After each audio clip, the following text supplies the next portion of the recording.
My husband said his mistress was more important than our kids. I made him prove it. I'd been married to Lance for 12 years and we had 2 kids, aged 10 and 7. Everything was normal until he started working late every Thursday. Said his company had these new weekly strategy meetings that went until midnight. I didn't question it because he'd always been ambitious about getting promoted. He'd come home smelling like cologne instead of his usual coffee smell, but I figured he was trying to impress the bosses. Then our daughter, Mia, mentioned that Daddy had picked up a lady from their school during pickup time last week. She was Mrs. Rivera, the new art teacher who just transferred from another district. Mia said Daddy gave her a ride and they were laughing a lot. When I asked Lance about it, he said her car broke down and he was being helpful. Made me feel crazy for even bringing it up. The Thursday meetings continued for 3 months. Then Lance started having Saturday golf trips with clients, Sunday brunches with investors. Our son Jake asked why Daddy never came to his soccer games anymore. Lance said making money for the family was more important than watching kids run around. That stung, but I let it go. One Thursday, I decided to surprise Lance at his office with dinner since he'd be stuck in meetings. The security guard said Lance left at 5 like always. No meetings on Thursdays. Never had been. I drove around for an hour trying to process this, then went to Mrs. Rivera's apartment complex because something in my gut just knew. His car was in her guest spot. I sat there for 3 hours until he came out. When he got home, I confronted him. He didn't even deny it. He actually said I should be grateful he found Gloria because she made him happy, which made him a better father. He said when he's happy, everyone benefits. I asked how long it had been going on. He said 6 months, since her welcome party at the school where I had introduced them. The next morning, Lance told the kids he had a special friend who made him smile and they'd be meeting her soon. Jake asked if she was why Daddy missed his games. Lance said Gloria was very important to him, and they'd understand when they're older. Mia started crying. Lance told her to stop being selfish. That weekend, he brought Gloria to Jake's soccer game, introduced her to other parents as his colleague while I was standing right there. She wore this tight dress to a kid's soccer game and kept touching Lance's arm. When Jake scored a goal, he looked at the stands and saw his dad kissing Gloria instead of watching. Jake just stood there on the field, confused. Lance missed it completely. The next week, Lance announced Gloria would be joining us for family dinner every Friday. He said the kids needed to get comfortable with her since she'd be around permanently. When I said absolutely not, he said I didn't get a vote because Gloria made him feel alive, and the kids needed to see what real love looked like. He actually said our marriage was a good example of settling, and Gloria was an example of passion. At the first dinner, Gloria sat in my spot. When Mia said that was Mommy's chair, Gloria said sometimes change is good for everyone. Lance agreed and told Mia to be respectful. Gloria spent dinner talking about her travels and her art while the kids picked at their food. She asked them to call her Glow. Jake said he'd rather not call her anything. Lance sent him to his room without dessert. Gloria started coming over more. She'd redecorate things, saying the house needed more sophistication. She threw out the kids' artwork from the fridge because it was cluttered. She told Mia her drawings were amateur and she could teach her real technique. When Mia said she liked her drawings the way they were, Gloria told Lance I was raising rude children. Lance made Mia apologize. Then came Jake's birthday. I'd planned a party at the trampoline park with his whole class. The morning of, Lance said Gloria thought it was too chaotic, and they'd arranged something better. They took the kids to an art museum instead. Jake spent his 10th birthday looking at paintings he didn't understand while Gloria lectured about brushstrokes. His friends went to the trampoline park without him. He cried himself to sleep. That's when Lance said it. I confronted him about ruining Jake's birthday, and he said Gloria's cultural enrichment was more important than some loud party. I said the kids' happiness should come first. He looked me straight in the eye and said Gloria was more important than the kids, because she made him the man who could provide for them. Without her, he'd be miserable and no good to anyone. He said the kids would thank him one day. I knew then exactly what I had to do. Requested Reds is on Spotify now. Check out link in the description or comments. I spent that night at the kitchen table with an old notebook, writing down everything I could remember. Jake's soccer games where Lance never showed up, starting from the first one he missed back in March. Mia's art show at the school where she kept looking at the door, waiting for her dad who never came. The time Gloria threw out Jake's drawing from the fridge and Mia cried for an hour. Every cruel comment Gloria made about my kids' artwork being amateur. Every moment Lance chose Gloria over them, told them to be respectful to her, sent them to their rooms for defending themselves. My hand shook while I wrote, anger making the pen press so hard into the paper that some words tore through. I filled 12 pages with dates, times, exact words Lance said. The worst one went on its own page in capital letters. Gloria is more important than the kids because she makes me the man who can provide for them. Written 3 times so I wouldn't forget how he looked at me when he said it. The next morning, I woke up at 5, couldn't sleep anymore. Lance was still asleep, snoring like nothing was wrong, like he hadn't destroyed our family. I waited until I heard the shower running, then went to his home office. The file cabinet wasn't even locked. I pulled out bank statements, credit card bills, investment accounts, his work calendar that showed no Thursday meetings ever scheduled. My phone camera clicked over and over, hands steadier now that I had a plan.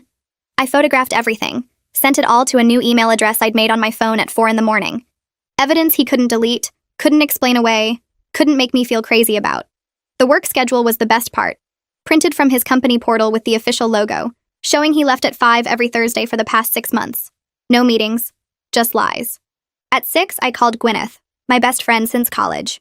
She answered on the second ring, voice thick with sleep. I asked if the kids and I could stay with her for a few days while I figured things out. She didn't ask questions, didn't hesitate, just told me to pack bags and come over right now. That made me cry, standing in my kitchen at 6 a.m, because someone actually cared about protecting my kids. I packed 3 bags fast, throwing in clothes and toothbrushes and the kids' favorite stuffed animals, Mia's art supplies, Jake's soccer ball, things that would make them feel safe. Lance came downstairs at 7:30, hair still wet, checking his phone before he even looked at me. I told him calmly that the kids and I were spending the weekend at Gwyneth's house because we needed space. He barely glanced up, thumbs moving across his screen. He said that was fine because he had plans with Gloria anyway, like I'd just told him we were going to the grocery store instead of leaving him. He walked out the door without asking why we needed space, without asking if the kids were okay, without looking at me at all. At Gwyneth's house, I set the kids up with movies in her living room, cartoons they liked that made them laugh. They seemed happy to be somewhere different, somewhere Gloria wasn't. I sat at Gwyneth's kitchen table with my laptop and searched divorce attorneys. Read reviews for 2 hours, compared rates, made notes about which ones specialized in custody cases. 5 lawyers made my list, all women, all with reviews mentioning they were tough in court. One review said Jillian Rowe had helped a mother prove parental alienation and won primary custody. I highlighted that name 3 times. Monday morning, I dropped the kids at the school, hugged them extra long, promised I'd pick them up early. Then I drove to Jillian Rowe's office downtown, a small building with her name on a brass plate outside. The receptionist led me to a conference room with a big window. Jillian walked in 5 minutes later, tall with gray hair and sharp eyes that looked right through me. She sat down and told me to start from the beginning.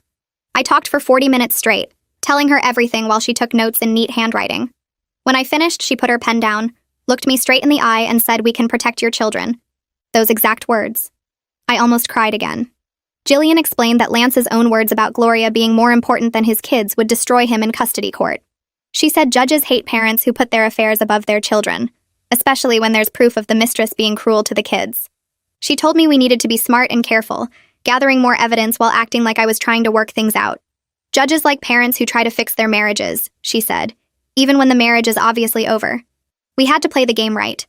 I hired her right there, wrote a check from my personal savings account that Lance didn't know about.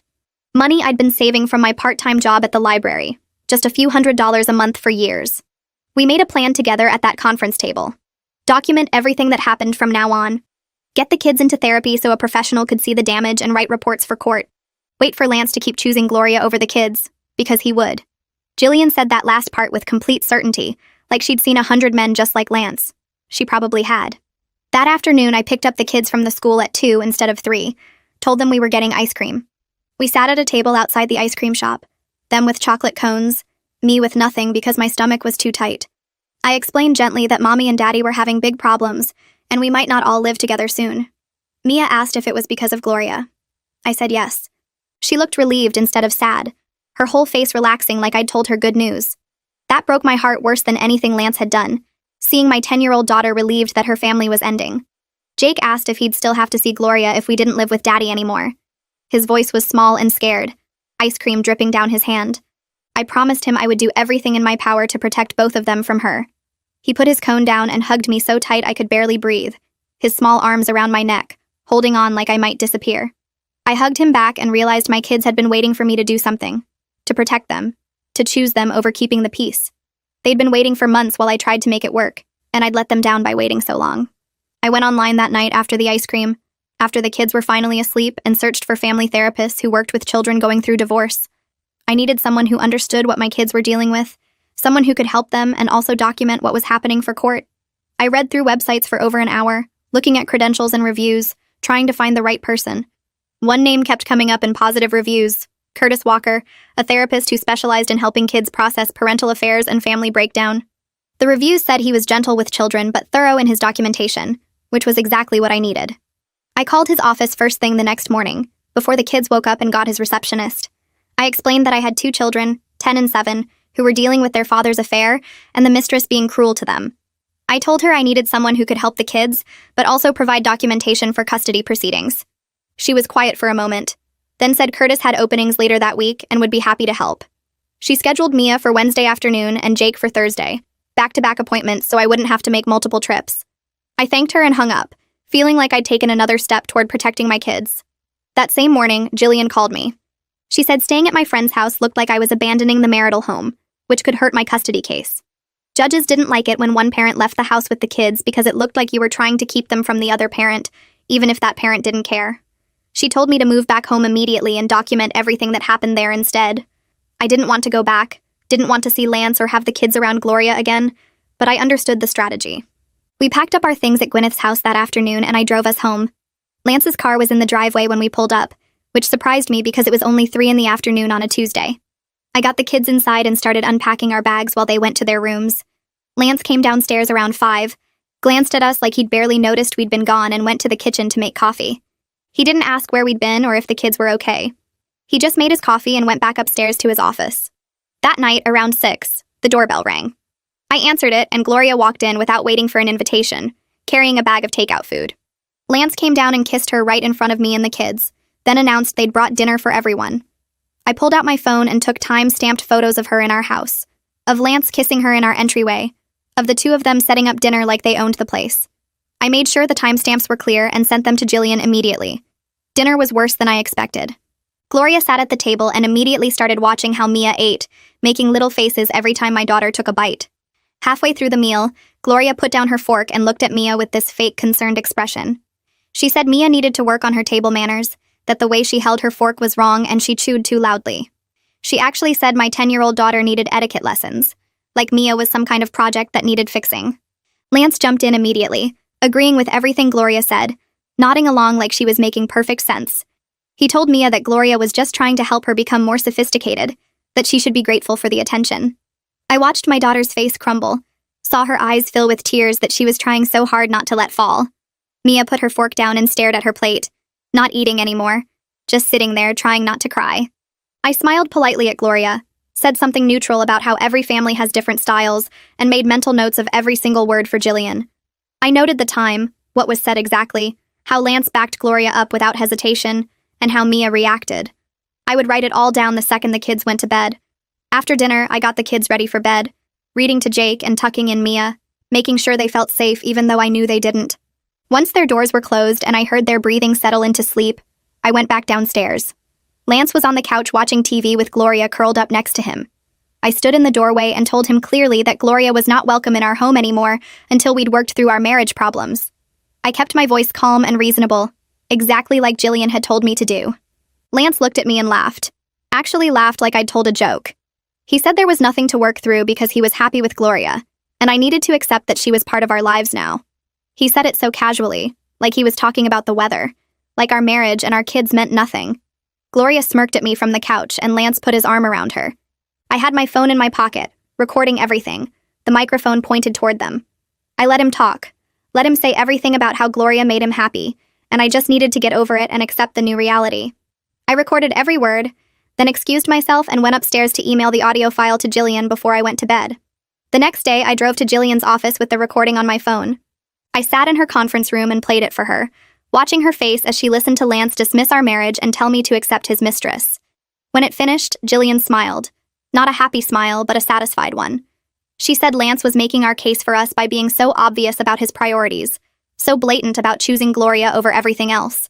She told me to let him keep going, keep bringing Gloria around, keep saying these things because every word and every action was evidence. She said we should let him continue while we quietly built our case, gathering everything we needed to show a judge exactly who Lance had become. I felt relieved and angry at the same time. Relieved that we were building a strong case, but angry that I had to document my husband destroying our family. Jillian told me the therapy appointments with Curtis were perfect timing, that having a professional assess the kids would be powerful evidence of the damage Lance was causing. Wednesday afternoon, I picked Mia up from the school early and drove her to Curtis Walker's office. The building was small and quiet, with a waiting room that had kids' books and toys. Curtis came out to meet us, a man in his 40s with kind eyes and a calm voice.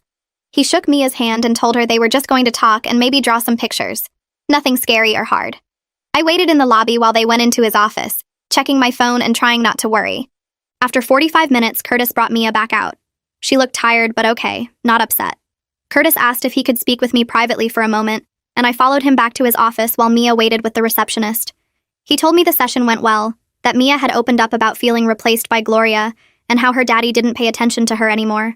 He said she talked about how Gloria threw away her artwork and criticized everything she did, and how Lance always took Gloria's side.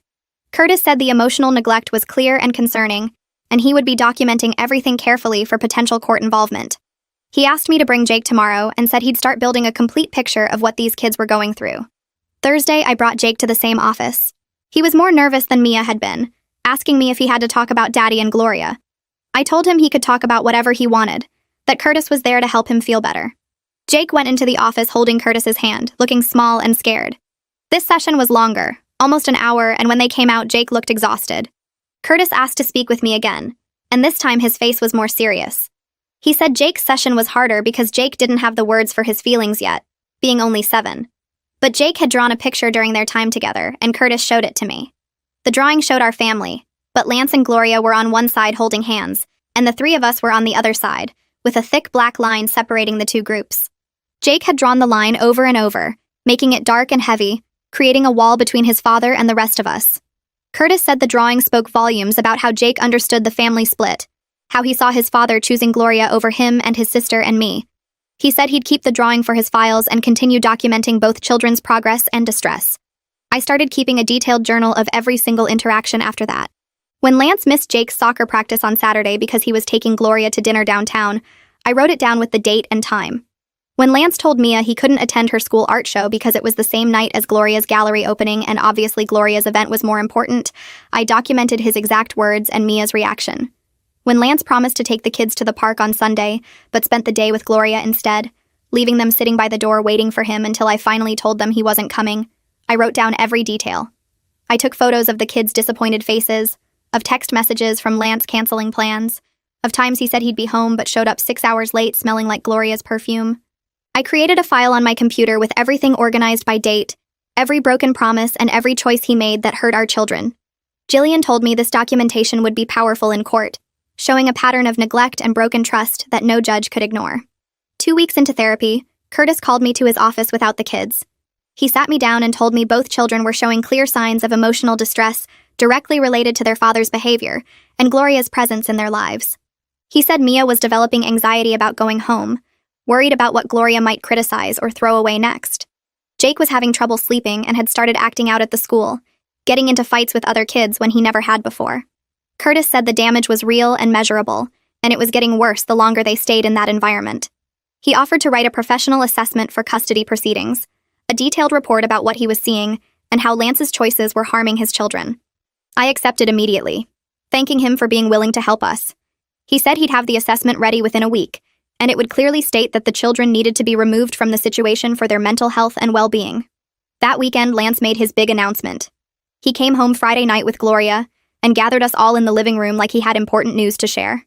He said Gloria's lease was ending next month and it didn't make sense for her to get a new place when she was at our house all the time anyway. He said she was moving in with us, moving into our home permanently, and we all needed to accept it. I felt my stomach drop, felt rage build up in my chest. I told him absolutely not, that Gloria was not moving into our house where our children lived. Lance looked at me with this cold expression and said I didn't get to control his life anymore, that this was his house too, and he could have whoever he wanted living here.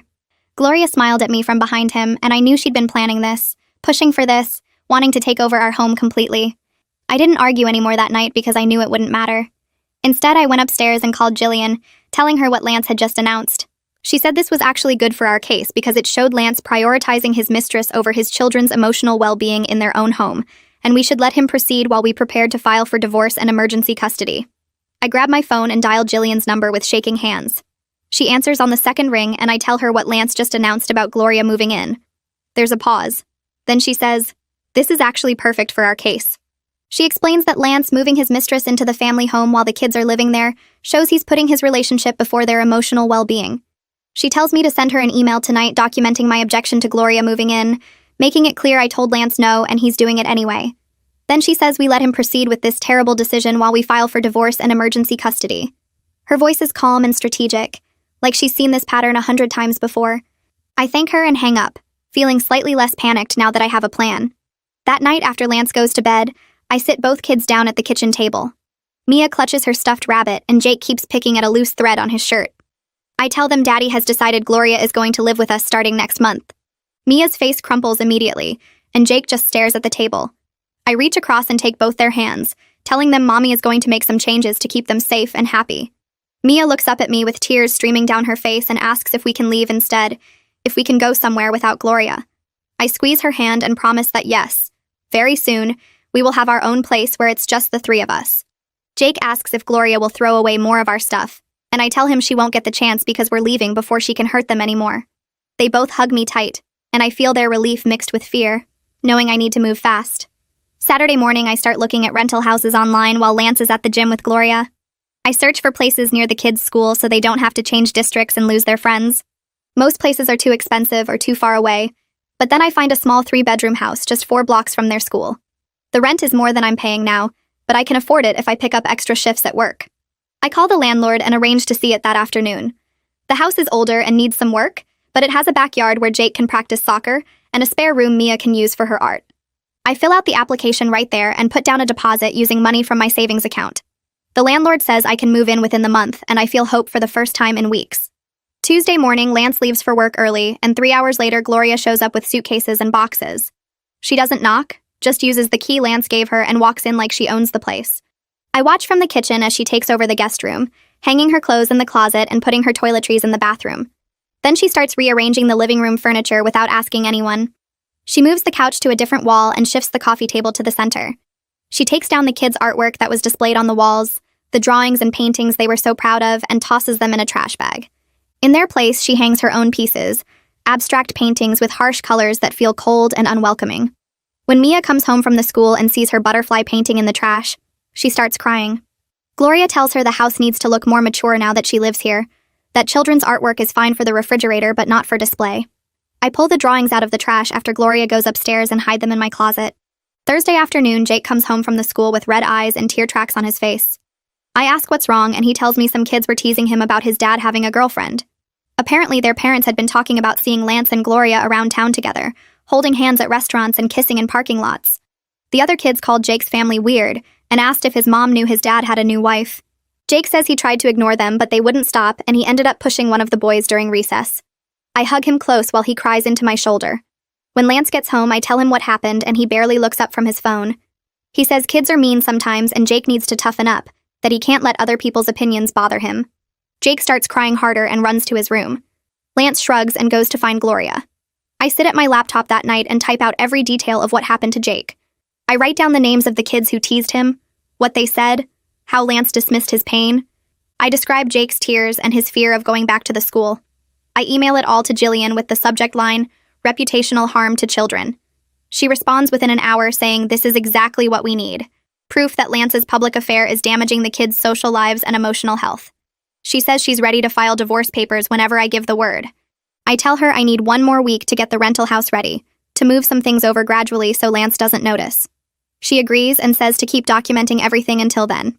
Saturday afternoon, Gloria announces she wants to give Mia an art lesson. She sets up supplies in the dining room and calls for Mia to come downstairs. Mia stays in her room with the door locked. Gloria knocks and says she's trying to help, that Mia has potential but needs proper instruction.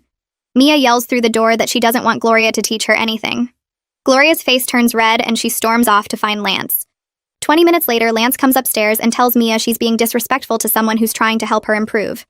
Mia says she likes her art the way it is and doesn't want to change. Lance says she's grounded from her art supplies for a week, that she needs to learn gratitude and respect. Mia screams that she hates Gloria and slams her door. I stand in the hallway with my phone in my pocket, recording the whole conversation. After Lance leaves, I photograph Mia crying on her bed and the empty space where her art supplies used to be. Monday morning, I have an appointment with Curtis for both kids' therapy session. After he meets with them separately, he calls me into his office alone. His expression is serious as he tells me both children are showing major anxiety and depression related to the home situation. He says Mia is developing fear about going home because she worries what Gloria might criticize or throw away next. Jake is having trouble sleeping and started acting out at the school when he never had behavioral problems before.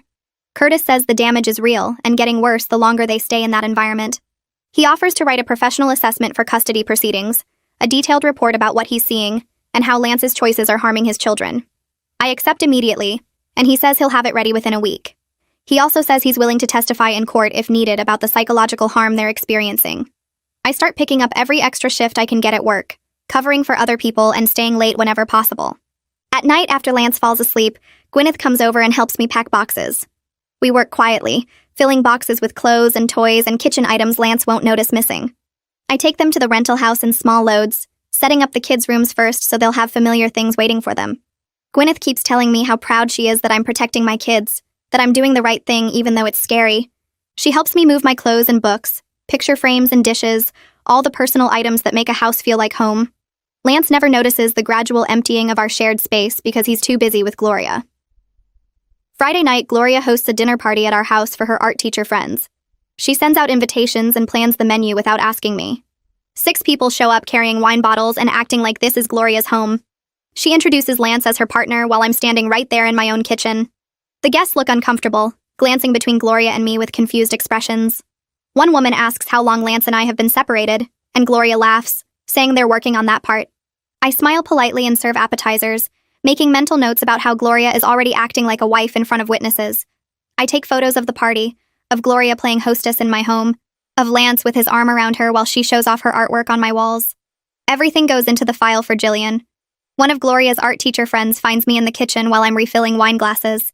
She touches my arm gently and leans in close. She tells me she's really sorry about what I'm going through. She says Gloria has always been selfish, even back in college when they roomed together.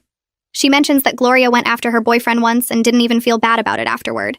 She says she's not surprised Gloria would pursue a married man with kids because Gloria only thinks about what makes Gloria happy. I thank her quietly and ask if she'd be willing to share that information with my lawyer if needed. She nods and writes her phone number on a napkin, telling me to call anytime.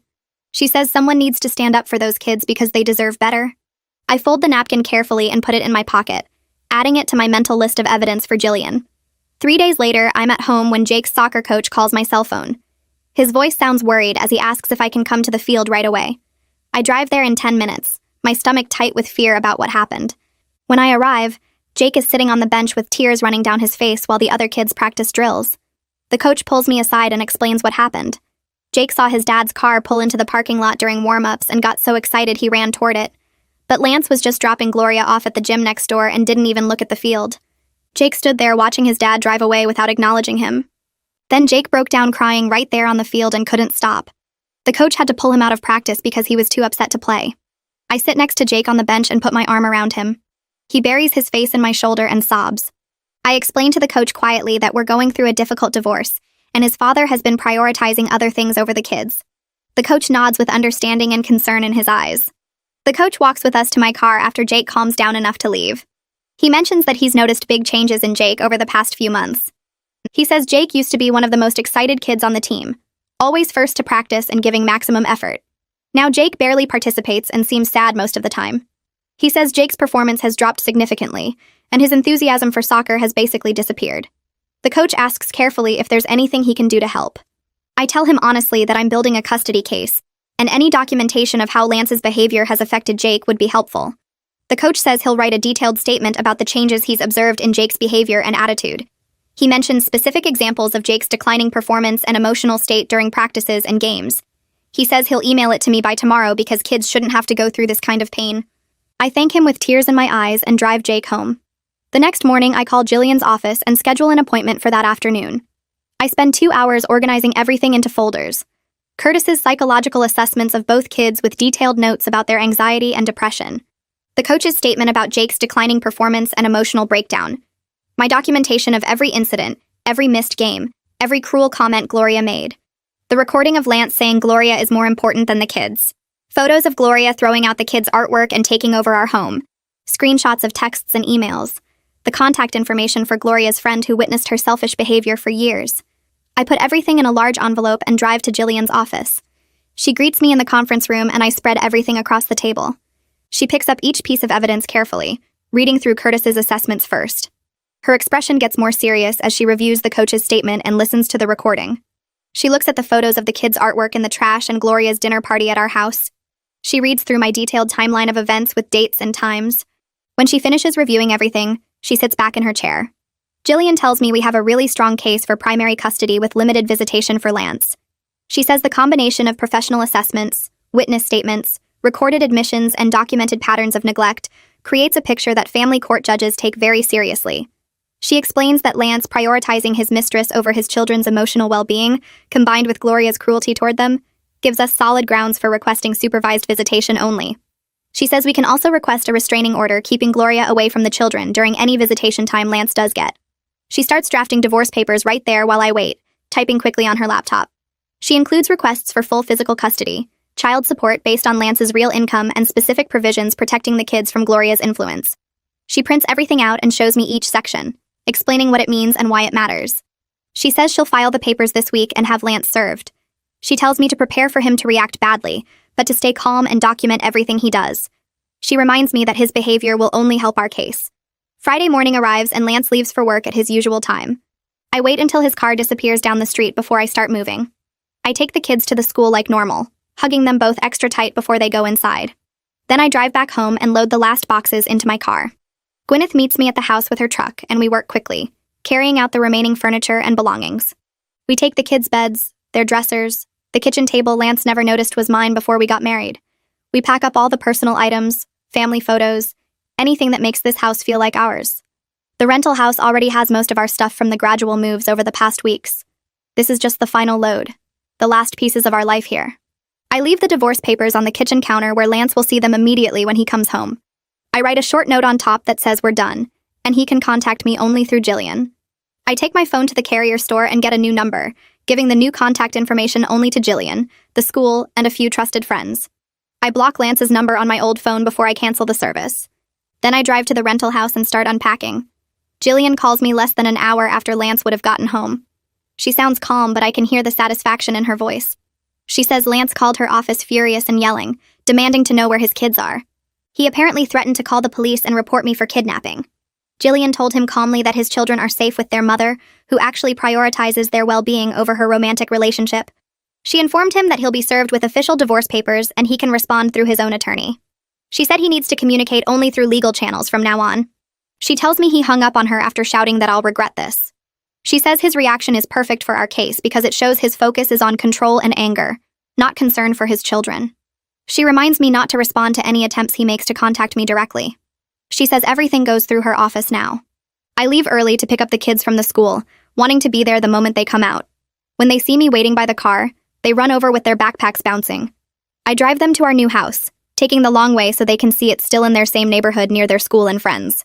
When we pull into the driveway, I tell them this is our new home. I unlock the front door and let them explore. Mia finds her room first and actually cries when she sees it. Happy tears this time. Her bed is set up exactly how she likes it with her favorite blankets and stuffed animals. Her art supplies are organized on shelves along one wall. Her drawings are hanging on a bulletin board, the ones Gloria threw away that I'd saved from the trash. She hugs me so tight I can barely breathe. Jake discovers his room next and immediately notices his soccer trophies on display and his posters on the walls. He asks if we can put his drawings back on the fridge now. I tell him absolutely, and we walk to the kitchen together. He tapes up 3 drawings he made at the school this week, standing back to admire them with a huge smile. That weekend, we stay in our pajamas until noon and watch movies on the couch. I make pancakes for breakfast and we eat them while sitting on the floor because I haven't bought a coffee table yet. We play board games that have been packed away for months because Gloria said they were childish and cluttered the house. We order pizza for dinner and eat it straight from the box. There's no Gloria criticizing anything. No Lance ignoring them while texting his mistress. No tension or walking on eggshells or wondering what will get thrown away next. Just the 3 of us being comfortable and safe in our own space. The kids are noticeably calmer, their shoulders relaxed instead of hunched up near their ears. Mia laughs at something in the movie we're watching. Jake makes jokes during the board game and doesn't look sad when he talks about soccer. On Sunday afternoon, Jake actually laughs at something funny I said. A real, genuine laugh that comes from his belly. I realize I haven't heard him laugh like that in months, maybe since before Gloria entered our lives. Monday morning, Jillian calls to tell me Lance's attorney contacted her office. He demanded immediate visitation with his children. Jillian responded by sending our complete evidence package along with Curtis's professional recommendation that any visitation be supervised, and Gloria must be completely absent until the children stabilize emotionally. She included the psychological assessments, the coach's statement, the recording, the photos, everything that shows the damage Lance's choices caused. Lance's attorney went quiet after receiving the package. Jillian says he hasn't responded in 3 days now, which means he's reviewing the evidence and realizing how bad Lance's case looks. She expects him to come back with a much more reasonable proposal once he understands what we have. She says most attorneys recognize when their client has destroyed their own case and try to negotiate the best deal possible rather than go to trial. She tells me to be patient and let the evidence do its work. She sounds confident that we'll get the custody arrangement we want because Lance gave us everything we needed to protect our kids. Tuesday morning, I wake up to my phone buzzing with a text from a number I don't recognize at first. It's my old number, the one Lance still has. The message is from Gloria, and it's nasty. She calls me bitter and says the kids will get over it once they see how happy their dad is with her. She says I'm being selfish and the kids deserve to see what real love looks like. She actually writes that Lance is better off without me dragging him down. I screenshot the message immediately and forward it to Jillian with a note saying Gloria just gave us more evidence. Jillian responds within 10 minutes saying it's perfect proof of Gloria's lack of concern for the children's well-being. She says any decent adult would prioritize the kids' feelings, not send angry texts to their mother. She adds this to our evidence file. That afternoon, I take both kids to their therapy session with Curtis. He meets with them separately like always, Mia first and then Jake. After both sessions, Curtis asks to speak with me privately in his office. He tells me that both kids are already showing improvement after just 1 week away from the toxic environment. Mia is drawing again, creating pictures that show happiness instead of the dark scribbles she was making before. Jake is sleeping through the night without nightmares for the first time in months. Curtis says the change is remarkable given how short the time period is. He explains that removing them from the constant stress of Gloria's presence and Lance's rejection has allowed them to start healing. He's documenting everything in his notes for court purposes. He tells me I made the right choice getting them out when I did. Wednesday morning, the school principal calls and asks me to come in for a meeting. I drop the kids at their classes and head to the office, worried something is wrong. The principal notices the address change in the system and wants to make sure the kids are okay. I explain the situation briefly, keeping it professional. She nods like she's not surprised at all. Then she mentions that she's had concerns about Gloria's boundary issues at the school. Apparently, Gloria had been trying to insert herself into school events and parent communications inappropriately. The principal says Gloria would show up at pickup time even when it wasn't her day, trying to collect the kids. She'd attend parent meetings she wasn't invited to, acting like she had authority over students who weren't even in her class. Other teachers complained that Gloria was overstepping and making parents uncomfortable. The principal has been keeping notes because several families mentioned concerns. The principal offers to provide a statement about Gloria's inappropriate behavior at the school, and Lance's absence from the school activities and parent-teacher conferences. She pulls out a file that documents every missed conference Lance skipped, every event he didn't attend, every time Gloria caused problems. She says several teachers have noticed the children's distress over the past months and their improvement since the separation. She's willing to document all of it officially for court purposes. I thank her and immediately text Jillian about this new evidence. Jillian responds saying this is exactly what we need because it shows a pattern of Gloria's poor judgment and Lance's neglect from objective professional observers. Thursday afternoon, Jillian calls with news.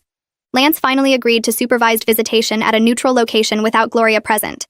Jillian says this shows he knows his case is weak because a father confident in his parenting wouldn't accept such restrictions. The first visit is scheduled for Saturday at a family visitation center, where a professional supervisor will observe his interaction with the kids and file reports.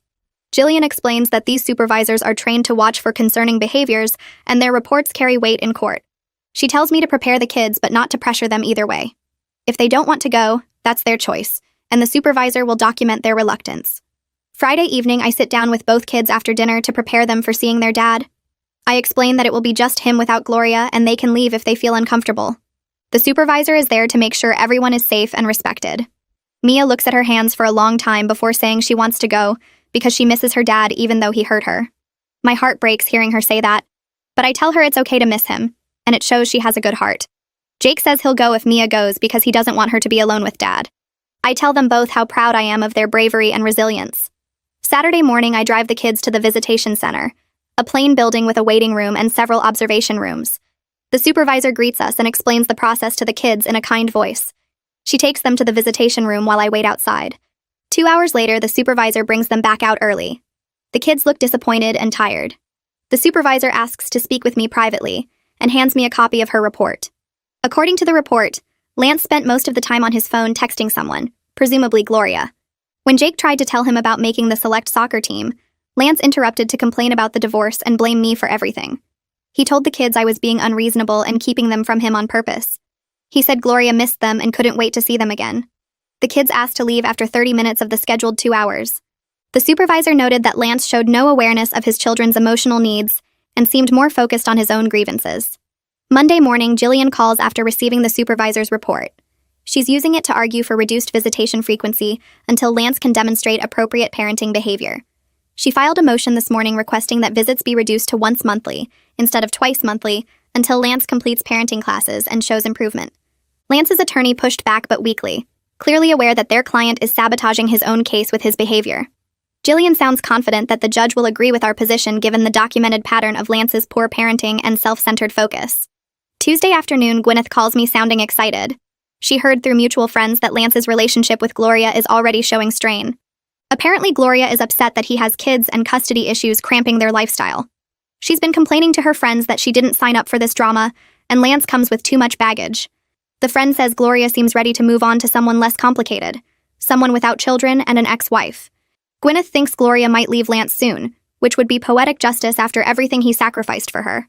I try not to feel satisfied about this, but I can't help it. 2 months pass with the kids settling into our new routine and Lance having minimal supervised visits that continue to go poorly. Finally, the mediation session arrives. I meet Jillian at her office and we drive to the mediator's building together. Lance arrives 20 minutes late, which the mediator notes with obvious disapproval. He keeps checking his phone throughout the meeting, typing messages and barely paying attention. The mediator asks him to put the phone away, and he does, but keeps glancing at it. We sit across from each other with our attorneys on either side, and the mediator at the head of the table. The mediator reviews the custody proposal and asks if we're ready to discuss arrangements. Lance immediately jumps in, saying he wants more time with his kids. Jillian pulls out the folder I recognize from our preparation meetings and starts laying documents on the table. She doesn't rush, just places each piece of evidence carefully where the mediator can see it. The supervisor's reports from the visitation center go down first, then Curtis's psychological assessments of both kids, then the soccer coach's statement about Jake's declining performance and emotional state. She adds the principal's documentation about Gloria's inappropriate behavior at the school and Lance's absence from parent-teacher conferences and school events. Finally, she puts down my detailed records with dates and times and exact quotes, including the recording where Lance said Gloria was more important than our children. The mediator picks up each document and reads while Lance shifts in his chair and checks his phone again. His attorney leans over to look at the evidence, and I watch his expression change from confident to concerned. Jillian sits back down next to me and folds her hands on the table, not saying anything yet because the documents speak for themselves. Lance finally looks up from his phone and notices everyone staring at the papers spread across the table. He asks what all this is, and Jillian tells him it's the evidence of his behavior as a father over the past 6 months. The mediator finishes reading the last page and sets it down carefully, then looks directly at Lance with an expression I can't quite read, but definitely isn't friendly. She asks Lance if he'd like to respond to any of the documented incidents before they continue. He opens his mouth, but nothing comes out at first. Then he says the documents make things sound worse than they are. The mediator asks him to explain how telling his children that his mistress is more important than them could sound better in context.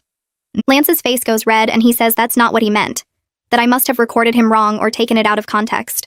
Jillian reaches into her bag and pulls out a small recorder, asking if he'd like to hear the actual audio. His attorney puts a hand on Lance's arm and shakes his head slightly, clearly telling him to stop talking. The mediator writes something on her notepad, and the sound of her pen scratching paper fills the quiet room. She looks up and addresses Lance directly, telling him that his behavior has been detrimental to his children based on the professional assessments and documented evidence. She asks him what he thinks is more important, his relationship with Gloria or his relationship with his kids. The room goes completely silent, and I can hear Lance breathing next to me across the table. He sits there frozen, and I watch him actually think about his answer like it's a difficult question. The pause stretches out for 5 seconds, then 10, then 15, and in that growing silence, everyone in the room understands exactly what his hesitation means. His own attorney looks away and shakes his head, clearly disgusted with his client. The mediator makes another note on her paperwork, and the scratching sound seems louder this time, more final. Jillian glances at me, and I see the smallest hint of satisfaction in her expression because we both know Lance just destroyed whatever chance he had. He finally says he loves his children, but Gloria makes him happy, and he can't just end that relationship. The mediator asks if he understands that his children's therapist has documented significant emotional distress directly caused by Gloria's presence in their lives. Lance says the kids will adjust once they get to know her better, that they're just being difficult because I've turned them against her. The mediator closes the folder in front of her with a firm snap that makes Lance jump slightly. She tells us she's reviewed all the evidence and heard both sides, and she's ready to make her recommendation to the court. Lance sits up straighter like he thinks this might go his way somehow. The mediator says she recommends primary physical custody to me with supervised visitation for Lance every other weekend. Lance starts to protest, but she holds up her hand and continues talking. The visitation is contingent on him completing parenting classes and individual therapy to address his priorities and behavior patterns. She adds that Gloria should have no contact with the children until they're older and can choose for themselves whether to have a relationship with her, based on the documented emotional harm her presence has caused. Lance's attorney writes this all down and then tells Lance quietly that he should accept this recommendation. Lance asks why he should accept anything, that he wants to fight this in court. His attorney explains that a judge will likely be even less sympathetic given the evidence, and that fighting this will cost him a lot of money, and probably result in an even worse outcome. The attorney says the words carefully like he's talking to a child who doesn't understand consequences. Lance looks at me across the table and his expression is pure anger, like I'm the villain in this situation instead of the person protecting our children from his selfish choices. The mediator asks if he's willing to sign the agreement or if he wants to proceed to trial. His attorney nudges him and Lance grabs the pen roughly, signing his name on the paperwork with hard strokes that nearly tear the paper. He glares at me the entire time and I meet his eyes without looking away because I have nothing to be ashamed of. The mediator collects the signed documents and tells us the court will review and finalize everything within the next few months.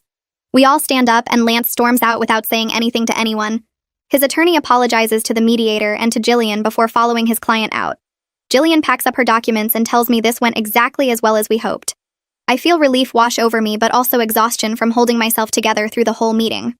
3 months pass with paperwork and court filings, and finally the divorce is finalized with the custody arrangement exactly as the mediator recommended. I have primary custody, Lance has supervised visits twice a month, and he's required to pay child support that actually reflects his real income, now that the court examined his finances properly. The judge added the requirement that Gloria have no contact with the children, which is written into the official court order. I get the final papers in the mail and sit at my kitchen table reading through them, making sure everything is correct. 2 weeks after the custody agreement is finalized, Gwyneth calls me sounding excited about some gossip she heard. She tells me that Gloria broke up with Lance, apparently deciding that a man who lost his family for her, but then resented all the consequences wasn't worth the trouble. Gwyneth's friend saw Gloria at a restaurant with a different guy, some architect with no kids and no baggage. I try not to feel satisfied about this, but I completely fail, because the justice feels too perfect. Lance gave up his family for someone who didn't even want him once the reality set in. A few days later, I get an unexpected call from Oscar, Lance's boss at work. He apologizes for not realizing what Lance was doing during work hours, and how it affected our family. Oscar mentions that Lance's work performance has declined significantly over the past few months, and there have been multiple complaints about his unprofessional behavior with Gloria at company events. He says this carefully like he's trying to be diplomatic, but wants me to know that Lance's choices are catching up with him professionally too. I thank Oscar for calling and tell him I appreciate his concern for our family. 4 months after the separation, both kids are doing so much better. Mia is creating art again without anyone criticizing her work or throwing it away, and she even entered a school art competition that has her really excited. Jake made the select soccer team and plays with genuine joy instead of that anxious look he used to have when scanning the stands for his dad. They still have hard days when they miss having their father around properly, but the constant anxiety that used to fill our house is completely gone. Curtis tells me in our check-in meetings that both kids are making excellent progress in therapy and showing real resilience. Lance's supervised visits remain a problem because he cancels frequently, shows up late when he does come, and still seems more focused on his phone than on his children. The supervisor's reports document his ongoing failure to prioritize time with Jake and Mia, noting that he spends visits complaining about the divorce rather than engaging with them. Curtis mentions that the kids are increasingly ambivalent about seeing their father, asking less often when the next visit is, and showing less disappointment when Lance cancels. 2 months after that last visit report, my boss calls me into her office and tells me they're promoting me to senior coordinator with a 20% pay increase and better benefits. I sign the paperwork right there, already calculating in my head what this means for the kids. That weekend, I take Mia to the art supply store and let her pick out professional quality paints and brushes, the kind Gloria said she wasn't ready for. Jake gets new cleats, and we sign him up for the travel soccer team he's been wanting to try. We stop for ice cream after, and Gwyneth meets us there, taking one look at me and saying, I'm glowing now that the weight of that terrible marriage is off my shoulders. She's right. I feel lighter than I have in years, like I can finally breathe without that constant pressure in my chest. The kids are laughing over their Sundays, and I realize this is what normal feels like, what our lives should have been all along. 6 months after the divorce is finalized, We're having breakfast on a Saturday morning when Mia puts down her fork and tells me she's glad we left. She says now she can be herself without Gloria criticizing everything she does, without worrying that her artwork isn't good enough or sophisticated enough. Jake nods and adds that he likes our house better because it feels like home, not like some museum where he has to be quiet and careful all the time. I look at my kids sitting there in their pajamas with syrup on their faces and messy hair, completely relaxed and happy, and I realize they're genuinely okay for the first time since Gloria entered our lives. They still have moments where they miss having their dad around properly, but the constant fear and anxiety that used to fill every room is completely gone. 3 weeks later, Jillian calls me about paperwork from Lance's attorney. Lance is requesting modification of the custody arrangement to reduce his visitation time because maintaining the current schedule is too difficult for him. I read through the filing, and it's full of excuses about his work commitments and personal obligations. Nothing about what's best for the kids. Jillian handles it efficiently, filing our response that points out his pattern of canceled visits, and the supervisor reports documenting his lack of engagement. The court hearing takes 15 minutes. The judge reviews the evidence, looks at Lance with obvious disapproval, and reduces his visitation to once monthly. When I tell the kids that night, expecting sadness or disappointment, they just nod and Jake asks if we can make popcorn and watch a movie. Their relief instead of sadness tells me everything I need to know about how they really feel about seeing their father. We're building a good life now. The 3 of us have dinner together every night at our small kitchen table. No Gloria redecorating our space or throwing out their artwork. I help with homework while they tell me about their day, really tell me without fear of being criticized or dismissed. We go to Jake's soccer games and I'm the loudest parent in the stands, cheering every time he touches the ball. Mia's art is all over our fridge and walls, her drawings getting better as her confidence grows back. On weekends, we do things we actually enjoy instead of cultural enrichment we're supposed to appreciate. The kids are healing slowly but surely, laughing more and relaxing into just being children again. I'm stronger than I ever thought possible, capable of providing for them and protecting them in ways I didn't know I had in me. We're finally free from someone who proved over and over that he never deserved us in the first place, and every day that freedom feels more real and more right.